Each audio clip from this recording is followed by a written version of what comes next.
नार्वेकरांनी शोकग्रस्त वाचताना ज्या मराठीत चुका केल्या त्याच्यावरून राज्यभरात संताप व्यक्त केला जातोय. राज ठाकरेंनी पण टीका केली आहे.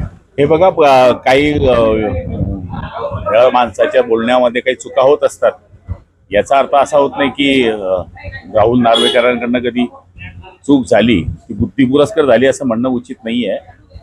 बोलताना माणूस एखाद्या वेळेस बोबडी वळते, एखाद्या वेळेस बोलता येत नाही, एखाद्या वेळेस शब्द सुचत नाही आणि हे काय रोज होतं असं नाही आहे. आता इतके दिवस झालेले अध्यक्ष आहेत, पहिल्या वेळेस त्यांच्याकडे या गोष्टी झालेल्या आहेत आणि त्याच्यामध्ये काही पूर्वकट आहे.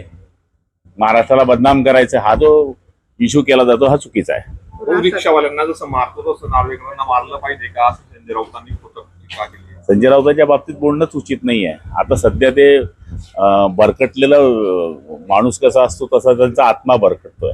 राज ठाकरे म्हणतात की मराठीला एक प्रकारे श्रद्धांजलीच वाहिली अशा पद्धतीने वाचन करून नार्वेकरांनी.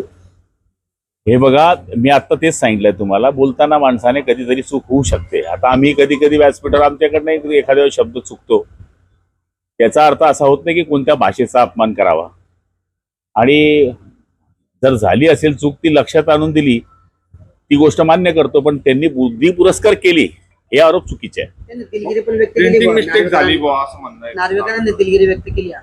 आता त्यांनी दिलगिरी व्यक्त केल्यानंतर या विषयावर पडदा पडला पाहिजे. हो, एक शेवटचा प्रश्न आहे. शिवसेना खासदार फुटीच्या घडामोडीनंतर ठाकरेंच्या शिवसेना लोकसभा अध्यक्षांनी आज भेट दिलेली. प्रोसेस आहे एक प्रकारे. कोणताही गट ज्यावेळेस स्थापन होतो तो स्थापन झाल्यानंतर अध्यक्षांना वाटलं असेल त्यांना बोलवायचं तर बोलवलं असेल. प्रोसेस आहे ती. काय होऊ शकतं बरं? काय होणार आहे? गटाला मान्यता अध्यक्षांनीच दिलेली आहे. ठाकरेंच्या सेनेला बोलवलं जातंय बघून तिथे लोकसभा अध्यक्षांनी ठाकरेंना बोलवलेलं आहे. बोलू द्या ना. अहो, कायद्याच्या बाहेर तर कोणीच जात नाही ना. शेवटी कायदा आहे, घटना आहे, घटनेच्या आधारावर सगळ्या गोष्टी होतात. खूप शिंदे साहेब स्वतः येऊ शकले नाही म्हणून आपणास या ठिकाणी पाठवलेले आहे. त्यांनी त्यांच्या आईच्या पिक्चरचा या ठिकाणी चांदीचा दर देखील दिलेला आहे. आदरणीय शिंदे साहेबांनी मागच्या वेळेस शब्द दिला होता ज्यावेळेस मुक्ताईला आले होते आणि त्यांचा खूप विश्वास या ठिकाणी मुक्ताईवर आहे.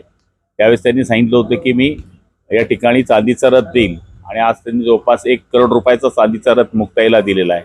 ती दिंडी जाते, त्यामुळे आम्ही जिल्ह्याचे 3 मंत्री महोदय आणि आमदार महोदय दिंडीचं प्रस्थान करण्याकरता या ठिकाणी जातो. काय साखर मागणारे बोलत सुरू झालंय पाणी, तेच मागणार होतं.